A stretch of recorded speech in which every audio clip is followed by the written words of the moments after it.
Everyone, welcome again to the Researchers Seminar of Instituto de Investigaciones Filosóficas. The first presentation of the year will be a refinement model of creative agency by Antonia Peacocke. Professor Peacocke joined the philosophy department at Stanford as an assistant professor in 2019. Her main research lies in philosophy of mind, epistemology, philosophy of action, metaphysics, and aesthetics, especially philosophy of literature. She is particularly interested in topics that cross-cut these areas of philosophy. Her current research projects focus on content, plurality in mental action, the nature of aesthetic value, and phenomenal learning in literature. Professor Peacocke, welcome and thanks for sharing your ideas with our community. You have 15 minutes and then we will have time for audience questions and comments. Great. Thank you. Okay. Yeah, I haven't timed this out precisely, so it might be a little bit longer than 15 minutes. I hope that's okay. But thank you so much for having me. This is very much work in progress. I'm working on the draft now, so I'm really excited to hear feedback. So I'll try to keep this quick and then we'll have plenty of time to discuss, I hope.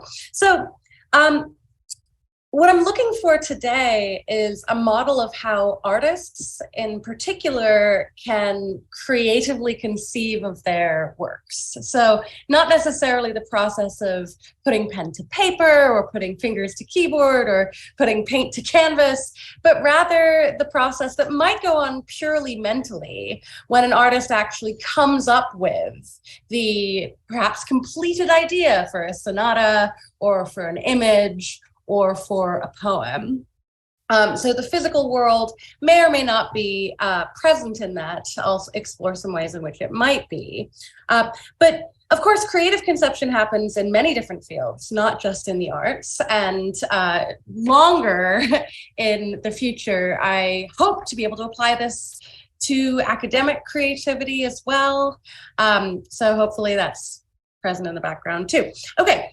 So here's what I want in more specific terms. I'm looking for an account of the agency that artists have in conceiving original works. And there's some constraints on the model that I'd like to find.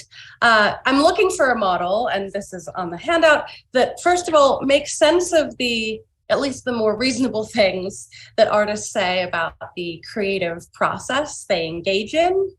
I want a model that explains how a new artistic idea is originated, not just a model that explains how an existing idea is manifested or brought to mind again. That's going to be important. I want a model that allows for the importance of perceiving a work in progress, which some artists say is incredibly important, perhaps indispensable to the way that they come up with ideas for completed works.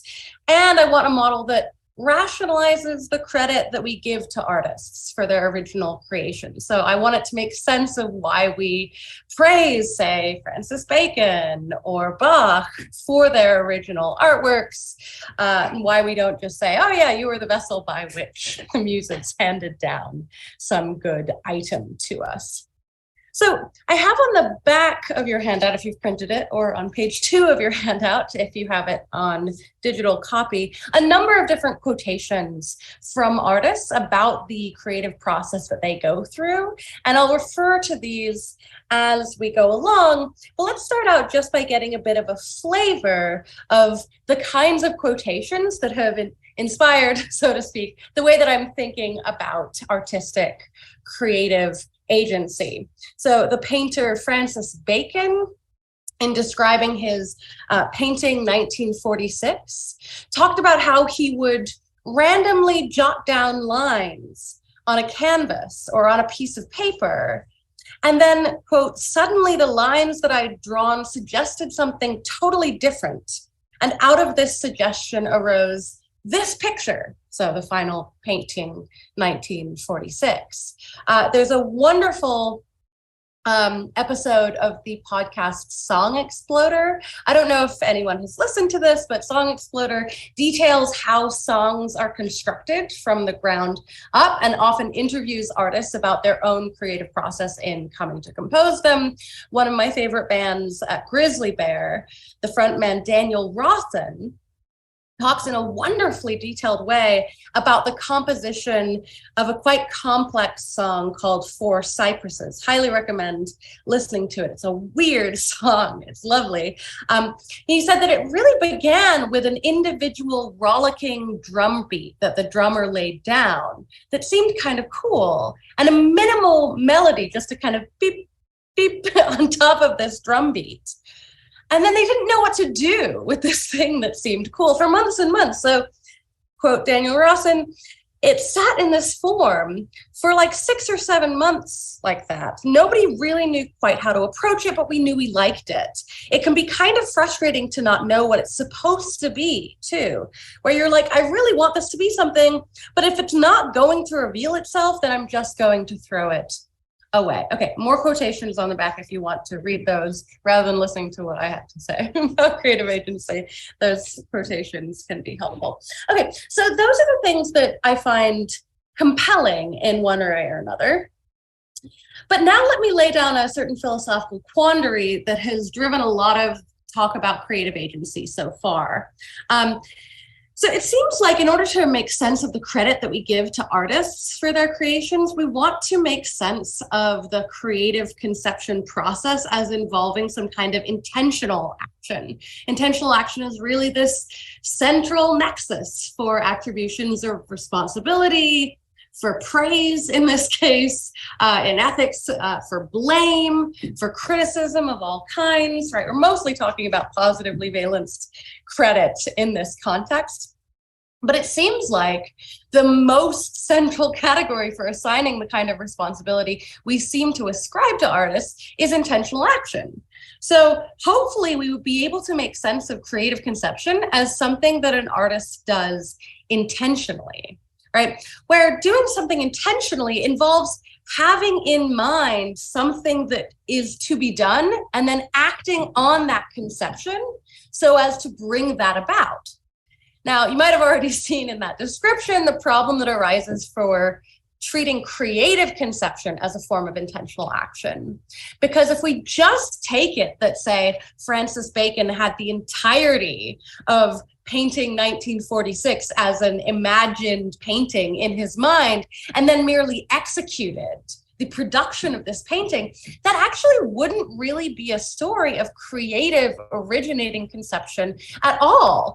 That would be falling afoul of condition 2 that I put on your handout, right? We want to make sense of how they come up with the idea in the first place, not just how some pre-existing idea is manifested or brought to fruition or turned into something physical, publicly perceptible by others, spectators, viewers, listeners, etc., right? So if we want to make sense of that originating conception, it's not going to be helpful to think, oh, an artist just has an intention with this fully formed artistic object in mind and goes on to create that object. That just is coming in too late in the story. It seems like you need to know the final product in all its details to intentionally realize that final product in all its details in order to then get credit for realizing that product in all its details.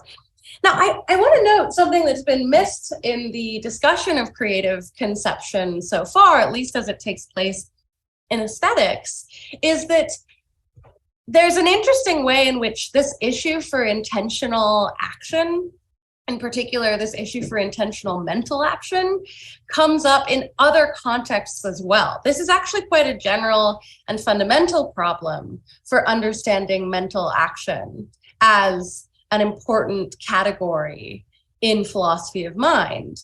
Both Galen Strawson, famously in his 2003 paper, Mental Ballistics, and Anselm Müller in his paper Mental Teleology have both raised a more general issue of the same kind, thinking, well, what would it be to have the intention to be in a certain kind of mental state? Wouldn't you need to have a conception of the mental state that you need to be in? And wouldn't that make you already count as having gotten into that mental state before even beginning to execute an intention to be in some mental state or to carry out some mental process? So this is actually, this problem for creative agency is a particular version of a quite general worry that people like Strawson and Mueller have brought to the discussion of mental action more generally. So that's just a side note, because mental action is my big topic in the background here.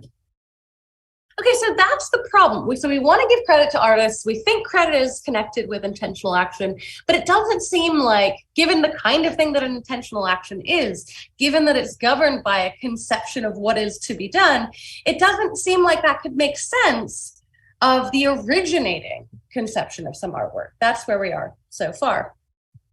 Well, so we have some options for how to respond to this problem. I at least see 3 options at the outset. So back to the handout here.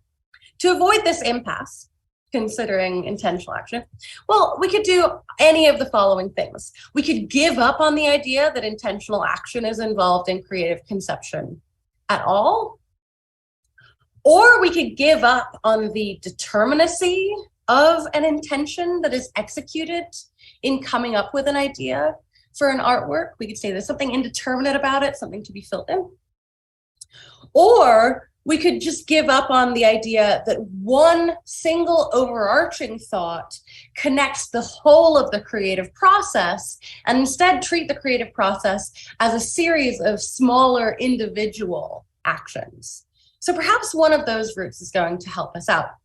Now, here are some reasons to think that none of those routes is the right way to go. So first of all, I don't think we should give up intentional action. I do think credit is connected with intentional action in this quite fundamental way, so I won't say much about that. To be fair, a lot of artists speak of a kind of passivity or a receptivity in the creative process. And I don't want to treat that as inimical to intentional action or inconsistent with intentional action at all. I'll say a little bit more about that in a moment. But look, when artists talk about pure inspiration, right? So treat that metaphor, breathing in something that you can do completely passively, breathing in of something external. Or when artists talk about an incubation period, which is a genuine and empirically well-founded, well-studied phenomenon in which you might leave aside a problem that's been bugging you, or set aside a painting that you've been working on, and then somehow in the background, while you're going about your day, walking your dog, making your tea, driving your kids to daycare, etc., something clicks, and when you sit down to that problem again, or when you come back to that painting again, I know what needs to be done here. I see how this fits together. Those are real phenomena. I don't want to deny that those are real phenomena, but I think that we need to have a way of incorporating that into a picture of something else intentional in order to make sense of that credit.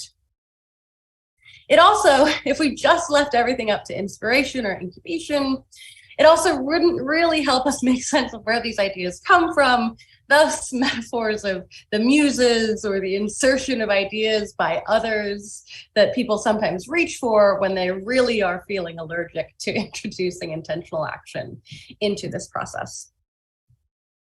Okay, so that was the first of these 3 options for a way out of the impasse. The second thing that I raised was, okay, well, look, the problem that came up for us was to do with the determinacy of the intention on which you're acting, right? Of course, it's absurd to say that you could have the whole of painting 1946 or the song Four Cypresses in your head and intentionally come to realize that. That's not a creative process in the right sense at all. That doesn't give us a sense of the original.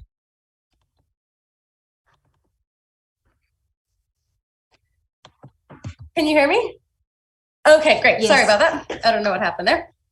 So perhaps what we need to do, instead of giving up any intentional action, is just to say a little bit more about what that intention involves. So perhaps what you want to say, and this is something that Nick Zangwill has suggested, is that an artist comes to the table, the drawing table, so to speak, thinking, I want to make something beautiful. or I want to make something expressive of grief, or I want to make something that represents the tension between the housed and the unhoused in the case of Four Cypresses, the song. Now, that might be true. That might be something that's in the artist's mind when she sits down to work on a project. But I don't think that an intention that's that sparse, that leaves that much to be filled in, is going to be the kind of intention, the execution of which you get credit for in the way that I want to make sense of, right? So when we say, oh, Grizzly Bear or Daniel Rawson did such a great job with this song, Four Cypresses, we're not just praising them for expressing the tension in the relationship between the housed and the unhoused in LA. Yes, that's part of what that song does. Yes, but there's so much more minute, fine detail, this beautiful, weird structure of this song. And we're not just praising the fact that it belongs to a category of works that express a certain kind of political tension. We're also praising the specific determinate form of the artwork, which on the Zangwill style model of creative agency wouldn't have really come into the artist's intention at all. So I don't think that kind of model is going to help us much here either. A popular response when people have recognized the failures of these other models, and this comes out of Vincent Thomas's and Jerome Stolnitz's work in the 60s and 70s. Popular response is to say, well, the problem here is in trying to knit together as one unitary action the entire creative process from beginning to end.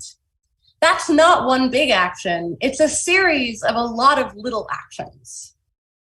Okay, well, what would that look like? Here are some proposals. Thomas and Stolnitz say that you can negatively criticize what you've produced so far and then adjust it, right? So you might have a draft, you might delete some paragraphs of your short story, or you might erase a corner of your drawing, right? You might think, oh, that's bad, change it. And then keep going and iterate and iterate and iterate until you get to a final product. Monroe Beardsley thinks that there's an inventive phase, which you might think of as a kind of inspiration style phase. And that alternates back and forth with a selective phase where you choose the things that came up for you in the inspirational, inventive phase. You select some of those to make it into the final draft of your artwork. Now, I think that this model is more sophisticated. It has more going for it than the things I've already floated. It does make sense of some of the things that people say about their own artistic creative process.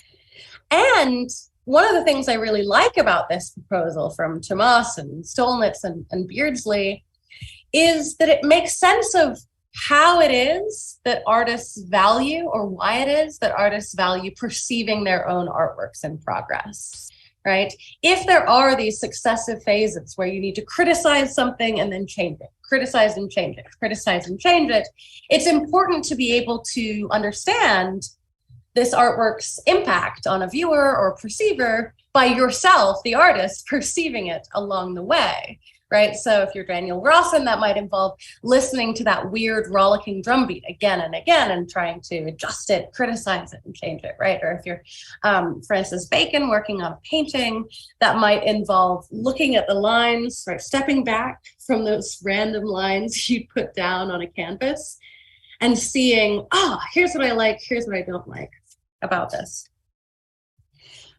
So look, this model does a little bit better with some of these conditions, but I actually think it still falls prey to the same fundamental issues that I've been hammering on about this whole time. Because again, we don't really have an explanation at each individual stage of where the ideas came from in the first place. Right. What we do have now is a little bit more fine-grained description of what's going on. And that aspect of criticism I want to hold on to. I think that's going to be extremely important. But that inspiration phase, that inventive phase, is still a bit of a black box. It's not clear what role the artist is playing by way of exercising her intentional agency. It's not clear how that's involved in the inventive phase. It's not even necessarily clear how that's involved in the critical phase or the selective phase, as Beardsley puts it. So I don't think that just chopping up the creative process into these successive phases is going to help us. We still need to understand how each one of those phases, if indeed there are phases, which might be the case, I think probably is the case, how each one of those phases involves some kind of agency, some kind of intentional agency. Okay, so here's my proposal. I think that we should not give up on the idea that there's intentional agency, and indeed not give up on the idea that there is determinacy, specific determinacy in the intention on which you act when you are coming up with an artwork, when you are conceiving of a song or a poem or a play. But I think we need to be careful about the form that that intention takes. We want to have a better understanding of how that intention gets its content. Of course, we don't just want to load in painting 1946 into Francis Bacon's intention. No, we want to load in something slightly different. So here's my proposal. I think that this can proceed in stages, and each stage can consist of a kind of intentional action. I think in each step along the way, you can produce either physically or in imagination some object for aesthetic evaluation. That might be really simple. It might just be a color. It might be a drum beat. It might be a tiny melody. It might be a scatter shot of lines on the page. And this initial production can be truly random, perhaps, right? But you can produce, again, either physically or merely in the imagination, an object of aesthetic evaluation. So there's this criticism phase. Now, instead of thinking of this criticism phase as a matter of saying, good or bad, or picking or choosing aspects of what exists already, instead, I think we should understand this critical portion of the creative process as trying to figure out what some item needs. What the item that you've already produced, perhaps randomly, say in Francis Bacon's case, right? What the item that you've already produced wants or what it needs. Now, that does involve some sophisticated thought, right? You need to be able to look at something, and I'll call this a proto work. I didn't come up with a less clunky term for it yet. If you have one, I'm in the market for one. But this proto work, this draft, this sketch, this component, this hazy idea in the imagination, you need to be able to separate its actual features, right, the shapes of the lines, or the particular rhythm of the drum beat, or perhaps the particular pitch of the melody, or the key of the entire draft of the piece of music, right? You need to be able to separate the actual features of the proto work from the features it would have if it were doing something better. Now that's a fairly sophisticated move, but I think that we should already see that we have reason to accept that critics do this kind of thing all the time. In fact, this is a really fundamental aspect of what we call an internal critique of an artwork, right? We might think about, what is this object doing? What is this object trying to do? And how well is it executing that? Now, that's a mode that you can take to a finished artwork if you are a critic. It's also a mode that you can take towards an unfinished artwork or a proto work, a sketch, a draft, a tune, a melody, a component, an idea in the imagination. Now, I am an aesthetic particularist, which means I am not going to be able to give you perfectly general principles by which you could look at something like a draft or a sketch or a proto work and say exactly what it needs. And in fact, I think that the element of your relationship to the proto work is absolutely essential in getting determinacy into the intention on which you're about to act. So I think that what you do in each successive stage of this refinement process is you look at some proto work, and in your perceptual relationship to that proto work, you come up with a conception of what it needs, of what it is suggesting. And you don't yet know what that is. This is important, right? Because if you already knew what that was, we'd be right back to where we started from, and this talk would have been a useless waste of all of our time, right? You don't yet know what that is, but what you go on to do, and I mean that literally, the agency that you go on to exert is to figure out what that needs, right? So return for a moment then to what Daniel Rawson said about this song. Great episode of Song Exploder, by the way. Highly recommend you go listen to it, right? Nobody really knew quite how to approach it, but we knew we liked it. It can be kind of frustrating to not know what it's supposed to be, too, where you're like, I really want this to be something, but if it's not going to reveal itself, then I'm just going to throw it away.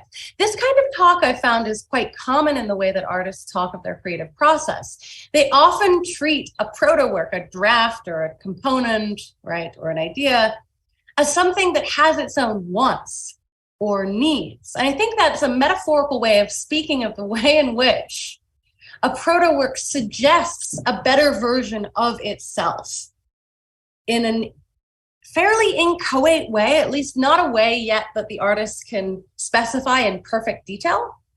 But by chasing down that sense of what a work needs, the artist can then produce something which we credit to them as having satisfied or having successfully executed or given to some proto work what it suggested or what it needed in the first place. So that in rough form is this refinement model that I want to endorse here. So just a quick contrast then with Thomas and Stolnitz and Beardsley. I am picking up from their model the idea that there can be successive stages, right? And this process that I'm suggesting you engage in, where you relate yourself to a proto work and de re, you think of this, oh yeah, okay, I'm looking at this now and I think I'm trying to figure out what it needs. I get the sense that it needs something, right? That assessment can involve a critical assessment, and it indeed can involve a negative critical assessment. It usually does, right? If you have a conception, a kind of hazy conception of what this needs, you're thinking it doesn't yet have what it needs. And that's in some sense an evaluation of the negative kind. But two things to note about this. First of all, the sheer fact of the negative critical judgment vastly underdetermines the importance of this critical step, right? It's not just you're saying, bad, or no, or boo. No, there's this much more subtle and sensitive process of coming up with specifically what it needs, right? Making that more specific in your mind that is important here. And I also want to contrast with the Thomas Stolnitz Beardsley model, that the source of the new iterations of a proto work, so the source of the next draft or the next composition, right, or the next idea, is not mere inspiration. It's not mere incubation. It's a much more rationally determinate process than that. It's something that you take to be responsive to a fact in the world, that there is this item that has a determinate specific need and you're trying to figure out what it is. The process I would liken much more closely to something like solving a crossword puzzle, right? Or solving a Sudoku, or completing an unfinished image, or doing dot to dot, something like that, rather than this sort of mystical process of leaving yourself open to the muses, right? Okay. Now, I just want to hammer again that there is nonetheless an intention here. If you want to give content to that intention, which I think you have to because it's an intention, you could say the intention is to give this what it needs, where this refers demonstratively, de re, to a particular proto work, right? So that does give some kind of determinacy, It does give the kind of determinacy I think we need in order to then give credit to the artist for executing that. But it doesn't completely obviate the need for the artist to actually go on and figure out what that is, what that needs. So let me now say briefly how I think this refinement model meets conditions 1 to 4 from above. And then I'll make some references to related work, and then I'll open up to discussion. So obviously a lot more to say about this refinement model, but here's the reasons I find this compelling and promising as a direction of inquiry. I think on point 1, this refinement model does make sense of what artists say as far as being controlled by some proto work, right? Some proto work suggesting something or needing something or revealing itself or not, as the case may be, right? There's a lot of the determinacy in the way that artists, speak about these drafts or these proto works. Oh, there's something there, I just don't know what it is yet, right? Second of all, I do think that this can explain the originating conception, not just the manifestation of something prior, via these successive refinements. So even though the very first proto work, as in the Francis Bacon case, might be purely random, the rest of the production, the rest of this vastly effortful, right, painstaking process need not be random or mystical at all. And indeed, it can explain that origination. I also think that this model can make sense of why artists need to perceive their own artworks, or at least their own proto works, in creating a final artwork. That is, you need to have some grip on what something is asking for or needs or how it would be better.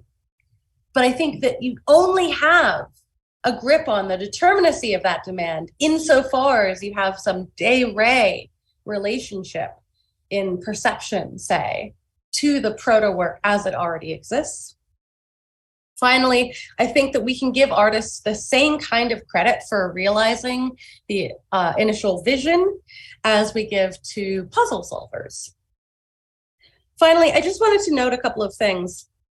I think if you're familiar either with Agnes Callard's work on aspiration or with Alexander Namos's work on friendship, I think that these areas of philosophy, these particular views, have some affinities with this model of creative agency too. And so I just wanted to cite these two people as having been particularly influential in this regard. I think Callard's work in particular notes how aspiring to some standard that you haven't yet met, aspiring to understand the value in a hobby, say, it can be resistant to a perfectly rational description, right? You might not yet be able to explicitly state all of the goodness of, say, rock climbing when you're just getting into it, right? Nonetheless, there can be determinacy in your aspiration to be better at that, to understand the value in some domain. Similarly, I think when Namos talks about the particularism inherent in friendship, right, he needs there to be a specific a-ray relationship between people to settle the kinds of values that come to constitute and motivate and propel forward a friendship. Right? It's not the case that a genuine friendship is based on some descriptor like, oh yeah, it gets me smoothies, right? I'm friends with this person because they buy me smoothies. Rather, you note, you realize, you see some value in another human being, and you might not be able to state what that is. In fact, your only access to that value at the beginning of a friendship might be in the literal relationship that you have with them, your de re relationship to this other human being. There's nothing generalizable or describable here, but nonetheless, that doesn't make it any less determinate. Okay, so I will leave it there. Thanks for indulging me on the time. I'm really looking forward to what you all have to say. Thanks. Thank you, Antonia. Anyone does have a question? Does anyone have a question?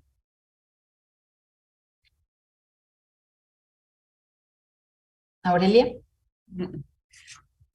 Thank you, Antonia, for your talk. I think it's a very interesting proposal that, well, it's is trying to demystify the artist's creative process, and I find it very useful, like to try to debunk all these notions around creative process, like also the concept of genius or creative genius, which wouldn't work in your model.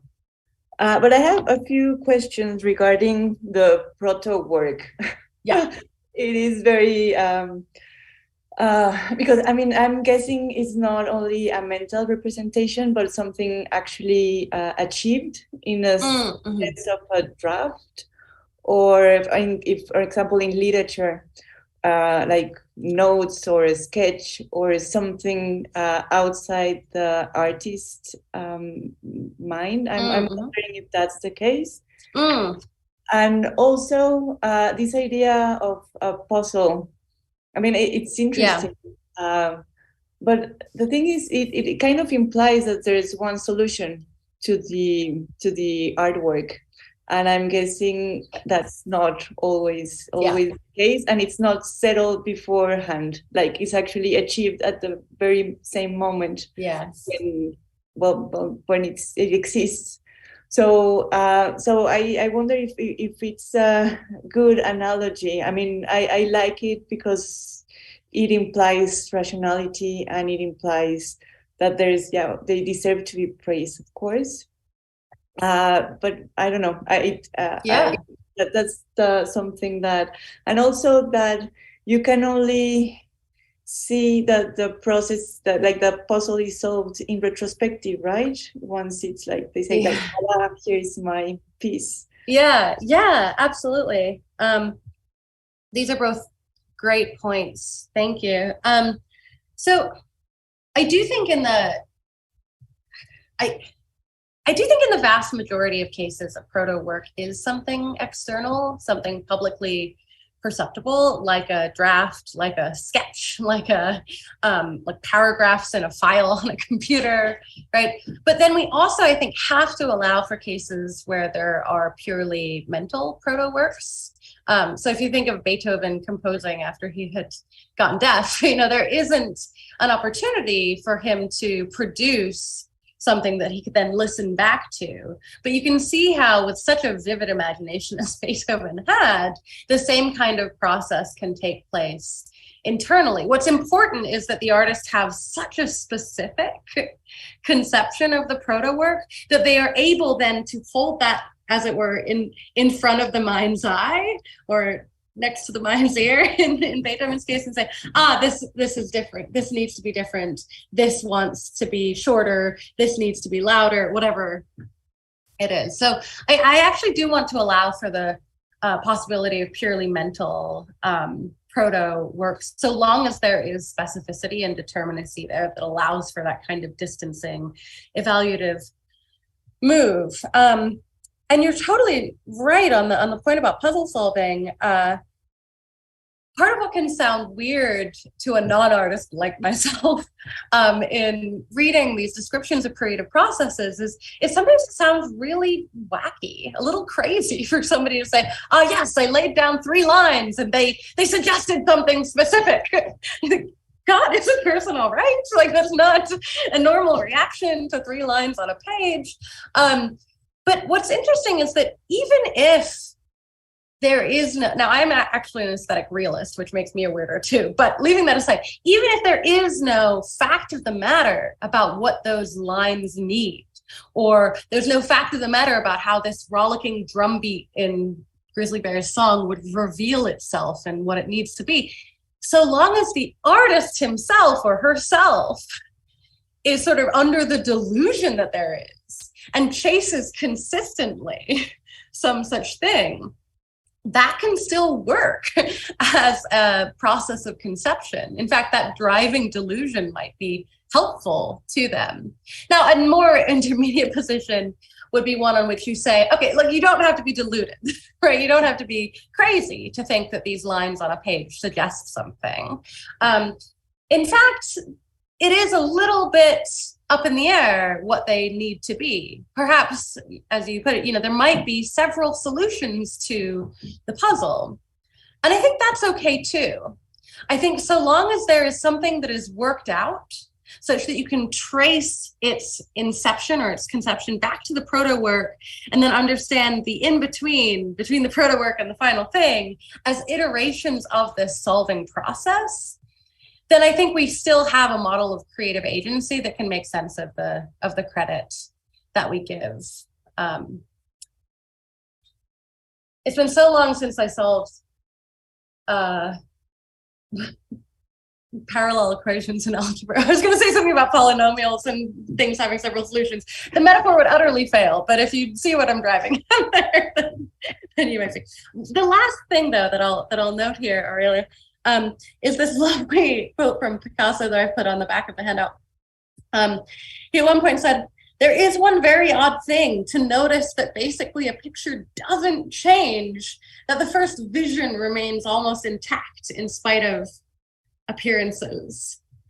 So you might think of that as diluted, or you might think of it as a genuine representation of some form of genius in a different sense, to be able to see at the outset what is needed and then execute it later on.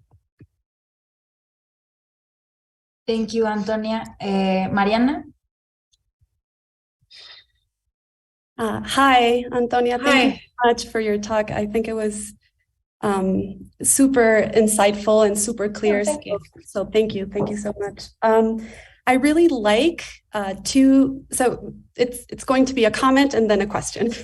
So I think I really like about your account, first, that it makes room for collaboration, right? It's not only an individual looking at their work and trying to figure out what it needs or what it might lack, but it's also about I don't know, like a process where other people can be involved. And I'm thinking about, I was listening to you and I was thinking about the Beatles documentary of Get Back, that it's exactly this, like the creative process at work, and like one saying this little piece of, or making this little piece of melody, and then another one trying to put lyrics to it, and then sort of like together coming up with something. So that's one thing that I really, really like about your account. It kind of like invites collaboration, right?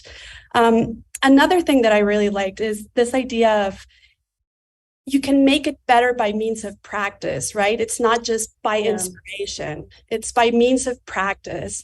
And maybe here's a question, I don't know if this is a question or not, but is this kind of similar to sort of virtue ethics or virtue of creation, like doing something wrong and then realizing it, or not necessarily wrong, but just like how can I improve myself, or how can I improve this work? So, I mean, I also like that part of it. So here's the question. I'm getting to the question. So I think this is similar to the lines that Aurelia was pointing out, the refinement moment, right? And it's, how do we know, or how does an artist know, or a group of artists creating something, how do they know that they're out of the proto work part, They create work, and then how is it that all of a sudden they're like, okay, we refine it and it's done, and we can sort of move on? Because I mean, I don't know if this happens to you, probably it does, but when you are writing an academic piece, you're like editing it and constantly refining it, and you never know when it ends, and you sometimes just have to say, okay, I'm done, like this has to be it. How do we know it's out of the proto stage and into like the art work? Absolutely. Excellent. No, those are really helpful observations about the account that I'd love to think through more. And I just totally agree on the point about collaboration. I mean, I think that especially in kind of literary contexts, you think of authors who had special relationships with individual editors. Sometimes an individual artist can't really do the critical portion of the project themselves, or even if they can have the reaction that, this needs something, or this isn't right, they don't always have the right emotional response to that. So they might destroy something which was otherwise worthwhile, right? Or they might think, it needs this kind of thing, and they might just be wrong. So an editor can really help bring that out as well. So I really appreciate that point. As for being done, I do hope that it's one potential virtue of the account that should come out to be a potential practical problem for artists, because I think it is a practical problem for artists. Some people, and I think people who do creative writing and philosophy are similar. Some people say, nothing is ever done, it's just published. Right? There's a certain point at which you need to cut the cord and let your baby out into the world. And it's not as though it's perfect, nothing is perfect, and you have to make your peace with that. I mean, I don't think that somebody like Picasso is like this. I think there are those who think, no, this, yep, I endorse this, and this is done. I mean, what a luxury to be able to look at a certain refinement stage of a proto work and think, yes, this is what it needed. This is what I wanted. This succeeds. This is actually one of the things that I carry with me when I'm frustrated by my writing is this quotation from Ira Glass. Some of you may know from his role on NPR here in the States. Ira Glass thinks that this is a real problem for young creatives, is that they have this kind of overactive critical muscle and skill that they have practiced for long enough, that they successfully recognize that their proto works are crap, but they don't get to the point of working on their refinement skills enough to be able to get to the point of recognizing, yes, this new version does better than it did before. And he really worries that people in creative fields quit before they even get there. And I think that's an important point in itself too. But I don't know if that totally answers the question, to be honest, but I hope that it's not altogether unrealistic that would be a problem that artists face, at least those who are humble enough to recognize that things are rarely perfect. Yeah. Thank you. Thank you so much. David? Hey, Antonia, thanks for your talk. I really like the refinement perspective. My question is about artworks as the result of the artist's intentions. Yeah. From that perspective, some of the artwork properties are intended effects, but others are collateral effects, right? Probably due to the properties conceived in the proto work. Absolutely. Right? So I'm wondering, does your model provide a way to draw a distinction between intended and collateral artwork properties? Yeah, I love that. Sort of the opposite of collateral damage. It's like collateral virtue of an artwork. Yeah, that's great. I mean, I think this is part of why we take an interest.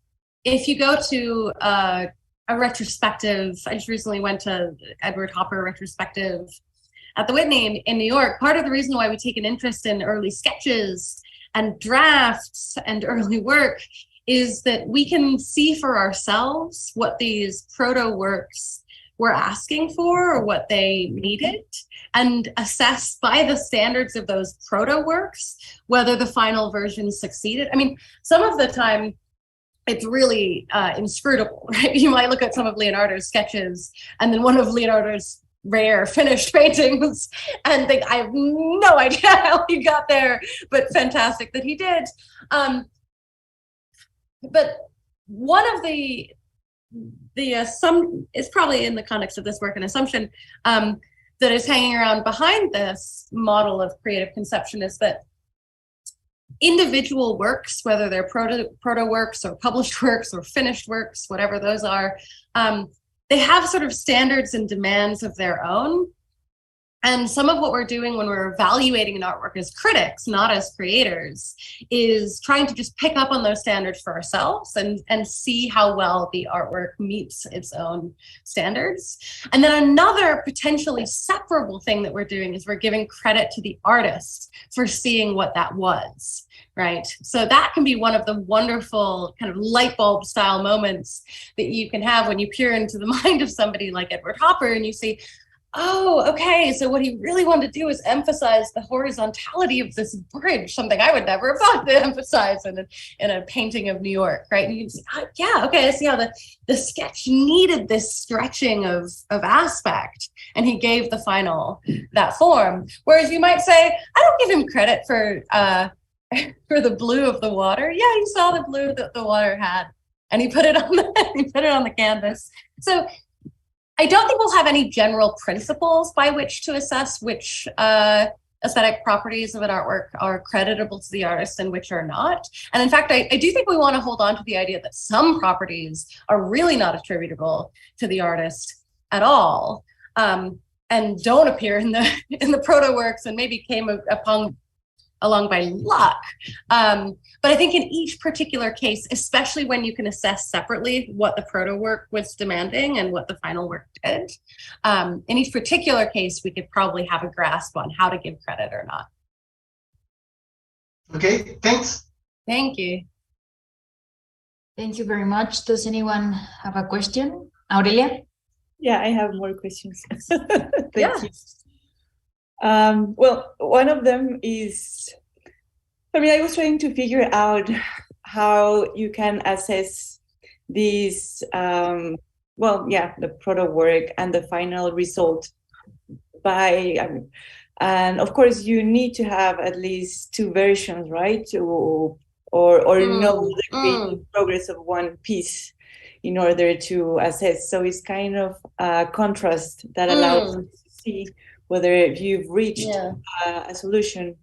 And in your answer to the last question, you were saying when you see a retrospective, finished works would also give you at least some clues about this creative process. So finished works would be proto works of later works, like earlier works would work as a prototype work. Am I making myself clear? Oh, interesting. Yeah. Okay. So I think part of what I hadn't considered, this is great. Let me just jot this down. Works as proto works. Yeah, is that on the one hand, there's the relationship that a draft of something stands to the final product. And I've been treating that as the paradigmatic proto work to work relationship that can give determinacy to this intention that you carry out in the creative process. But of course, you're right that earlier finished works might well serve as a kind of proto work for later distinct artworks as well. And I think actually this is often what you see, especially in, say, the several attempts that some of the Impressionists made to capture individual scenes or qualities of light. So I think that's absolutely right. I mean, I also think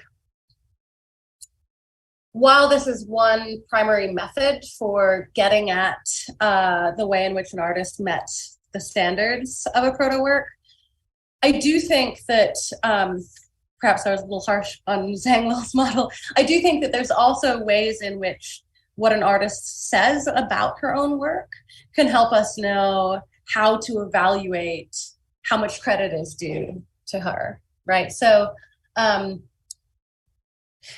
it's one thing for Edward Hopper to say something like, I wanted to capture the energy of the city of New York, the most kind of humdrum, boring thing that you could say. It's another thing for him to say something so weird and interesting as, I really care about horizontality, like verticality has nothing for me. It's like, okay, that is a cool place to start. I can give you credit for starting there. That seems like, if it had occurred to me, I would have thought that's a batty idea. Let me set that aside and go back to the energy of the city of New York or whatever it is.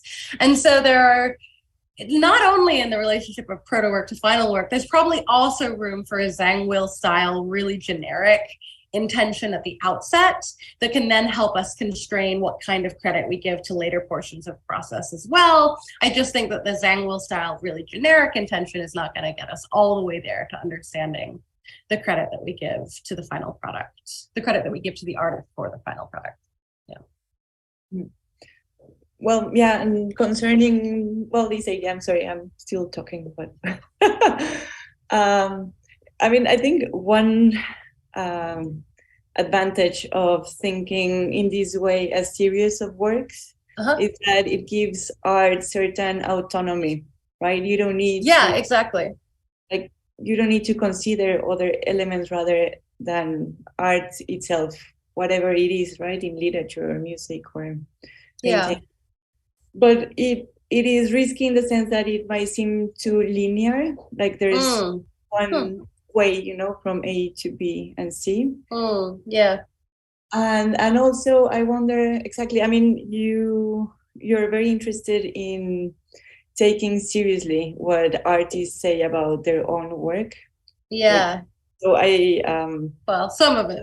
So there's a lot of, I mean, they would say there's experience in this and there's emotion. And it's just a rational process, right? Yeah, absolutely. Yes. I think that can be enfolded into what I would want to consider a rational process, right? So I think that aspect of critical evaluation, or the aspect of the process where an artist assesses what something needs, involves feeling a number of different emotions. In various cases, it can involve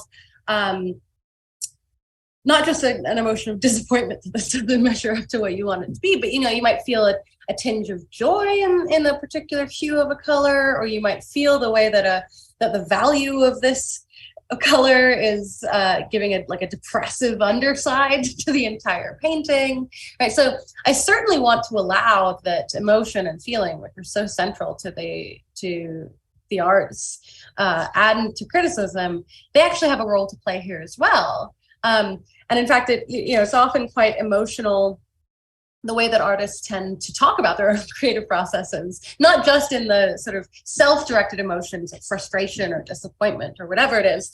But if, for instance, you look at this this quotation from George Sand on Frédéric Chopin's process, right? According to her, Chopin would shut himself up in his room for whole days, weeping, walking, breaking his pens, repeating and altering a bar 100 times. Now, of course, you might think Chopin perhaps is being kind of hard on himself here, but there's also an emotional connection to the bar, right? To a particular measure of music. And I think that if Chopin didn't have that kind of emotional engagement in the process, we wouldn't have gotten the Chopin pieces that we know and love now. So I do want to allow that the emotional aspect is part and parcel of that process. Yeah. Thank you. Andres? Yes, thank you. It's quite interesting. I do have a small doubt regarding improvisation. What would you have to say about live improvisation, for instance, a musician? Because in those instances, the proto work and the work itself don't seem to be temporarily separated. So what? Yeah, totally. I think improv is such a fascinating aspect of creative agency, because on the one hand, by definition, it needs to be extemporaneous. It needs to happen in the moment. On the other hand, improv is definitely something that can be practiced in a more generic way, right? So if you go to an improv theater group, it's not as though these people don't know each other and then they just show up at the performance time and try to do improv together. No, rather they learn ways of working around one another and with one another, right? Similarly with jazz groups, these are not just strangers who have been thrown together. These are people who like each other's sound, who respond in the right kinds of way, who give each other the right kind of space, who make room for those solos, who pick up suggestions. And a lot of that is quite personal. Nonetheless, I don't think that there needs to be a big temporal stretch between the creation of a proto work and the creation of a work itself. I mean, in the limiting case, it can be just instantaneous, as it is when somebody picks up that the drummer is indicating that it's their turn for a solo, right? And plays with what's already going on in the current sound. Similarly, if you're writing, I mean, this happens to me like every sentence that I write, I look at and say, no, that's not what it needs to be, and immediately try to change it to be better. So I agree that it might seem strange to have such an immediate reaction, but I don't think we need to understand that process as any less rational or any less a form of a kind of creative puzzle solving.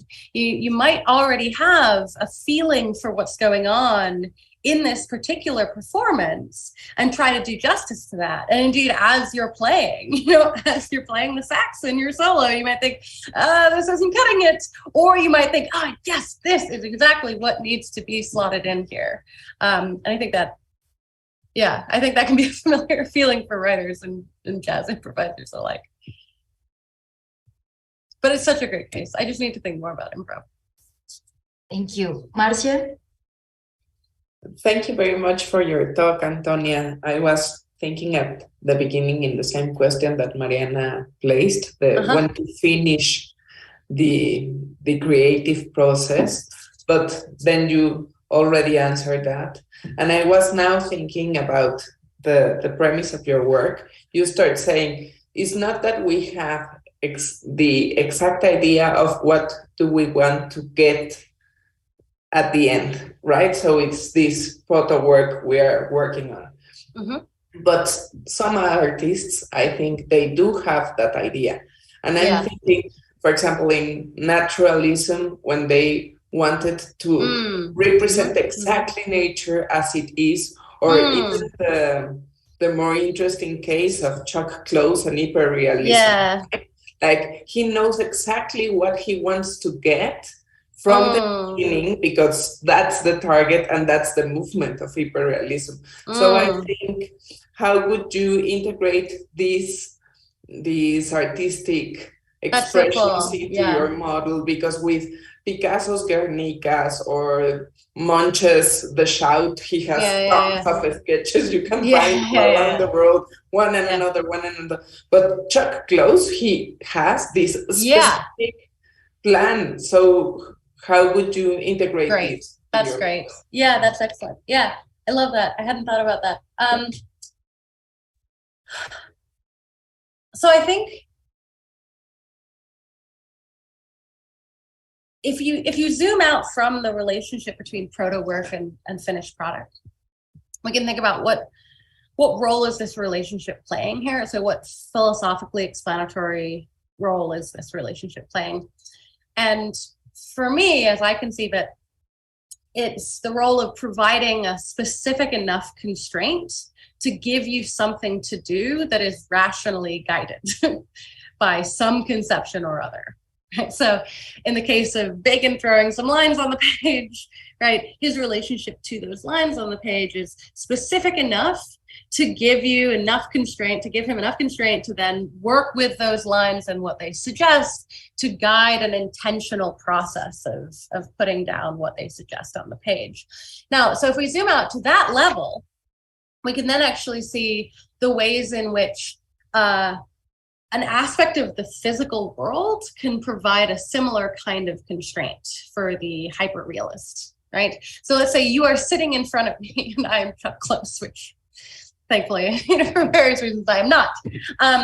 If you're sitting in front of me, I can treat you and the precise way that you look in this very moment as my constraint. Now, that doesn't mean that I already have in sort of hyper-realistic detail in my mind exactly how the image will look when it's finished. In fact, one of the tricks, as I understand it, to learning how to draw or learning how to produce realistic renditions of the world in the first place is learning how to see, right? So the process, in part, is not one of mere unintelligent transcription of something that exists in the world. Nonetheless, you have to be guided, constrained by something specific in front of you, and think, I want to do justice to that. Now, the weird thing in this case is that you might not be guided by a proto work in this case, so much as you are guided by a thing in the world, perhaps a portrait subject sitting in front of you. but it plays the same kind of role in giving a specific determinate enough constraint so that the artist can go on and execute rationally a number of different intentional actions to bring about the final image. And it might nonetheless be quite surprising what that final image looks like. I mean, this is one of the great virtues of hyperrealism, even post-photography, right? Is we often need to be reminded of how things in the world look. And it's sometimes surprising that a hyperrealistic portrait doesn't look like a photograph, right? Like I often go into it thinking, yes, this is how this would photograph. Oh my God, I guess that is how it looks, right? So nonetheless, there can be something creative in the production. It's not just unintelligent transcription of something in front of you. Thank you. Miguel? Yeah. Well, thank you for your talk, Antonia. I think I really agree with the refinement model. This model reminds me, well, I see things probably from for a slightly different perspective. More externalist. I remember Andy Clark describing these ideas of the extended mind, telling us about how we need to make sketches to progress the doing of paintings. But certainly you made a point referring to the case of Beethoven, which is probably a very exceptional case, and it's a very interesting subject for the debate between these subjects on the embodiment of the mind. But, well, from the way I'm seeing, probably from a Wittgensteinian perspective about the sources of normativity of practices, well, I think that there is one question I really have. Because, well, from Wittgenstein's perspective, we have like already this set of norms, of normativity that experts like artists are becoming sensitive to. So they, the novice is not well trained, but the expert become really sensitive to how to do things. So I think, I emphasize that the artist can precisely be sensitive to how things are going right. So these proto works acquire some direction based on this sort of norms. But what happens with truly original works, like these refined models? Because how we are refining things if we do not have like the norm or what. Great, thank you. Yeah, this is probably where it helps to be an aesthetic realist and a particularist, which is to say, and look, particularism, to be fair, it's a weird position, right? So just to flag, if you're an aesthetic particularist, you think there's no rules or laws or any true generalizations that link the basic properties of an artwork, like its line, its color, its rhythm, its tone, whatever, purely objective descriptors of an artwork, with its aesthetic value. That's what it is to be a particularist, is to deny any general connection between those things. So I deny any general connection between those things.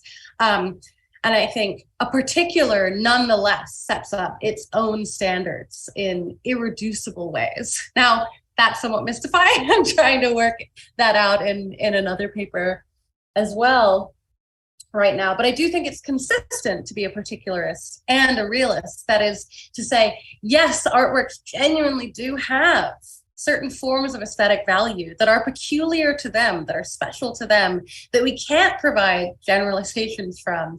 And I think to a certain extent, this is a limiting factor in Wittgenstein's understanding of where a certain normative space comes from, right? So I don't think that we could really make sense of sheer originality in artworks if we thought that the only evaluative standards we ever apply to artworks are learned from social contexts that already encode those norms.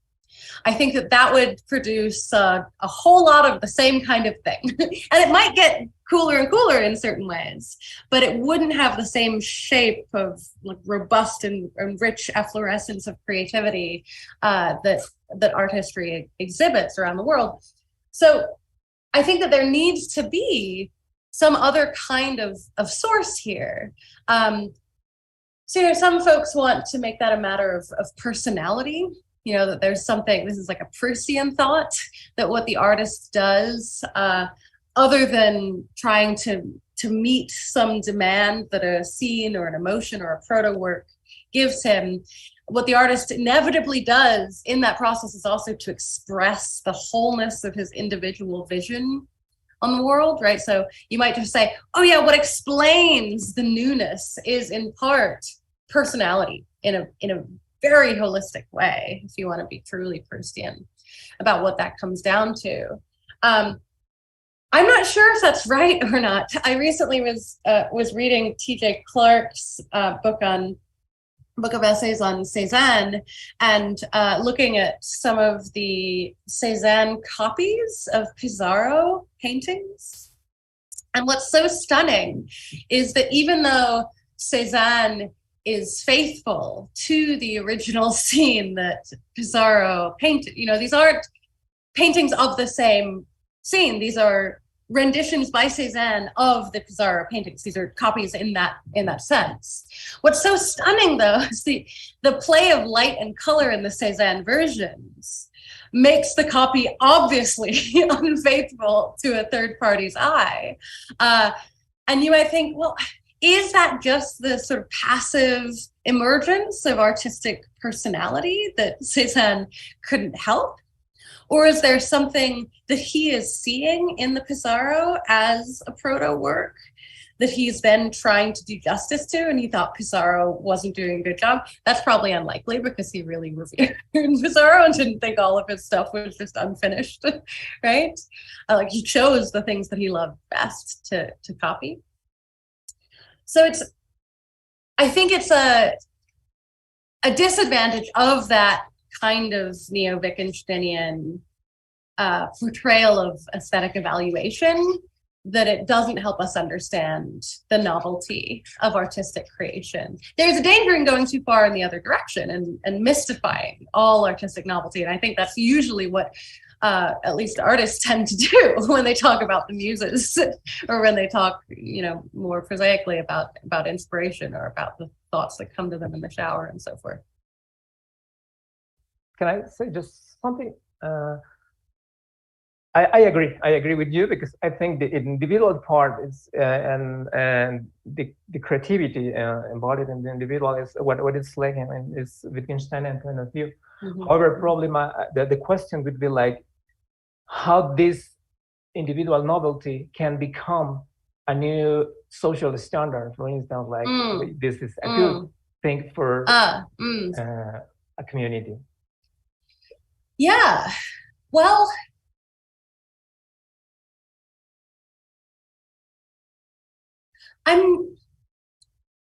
that's a great question.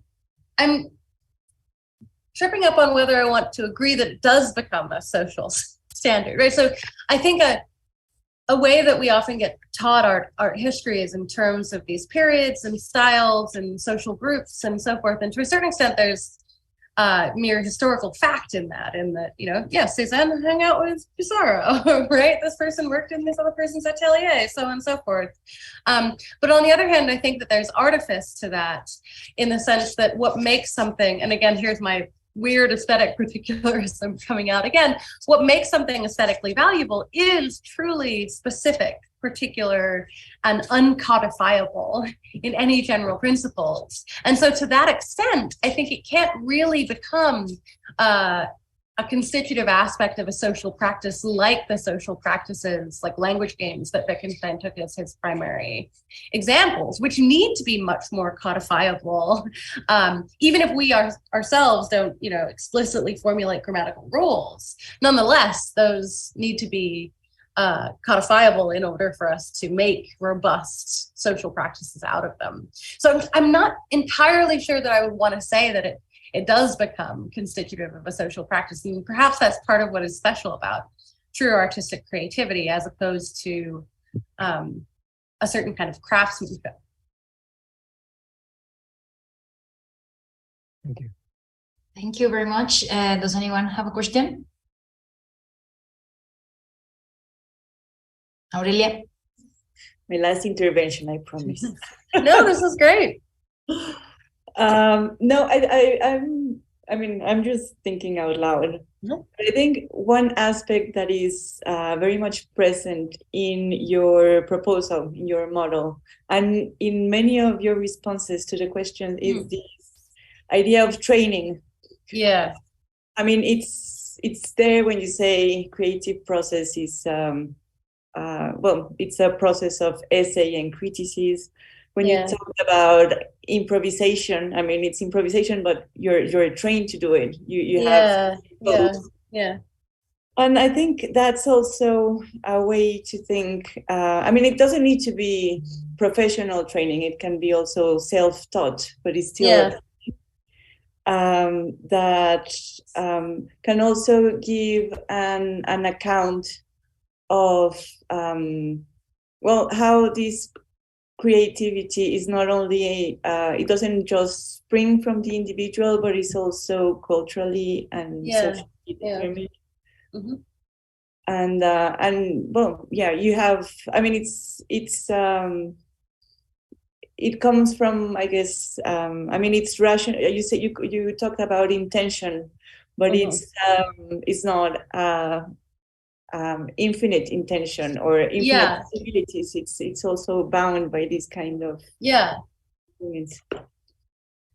Yeah, I completely agree, and that's such a helpful thing to point out. I think this is really one lesson for me to take away from this discussion. It's the role of practice and how much it can and cannot do, and how much this kind of creativity can feed into a practice or not.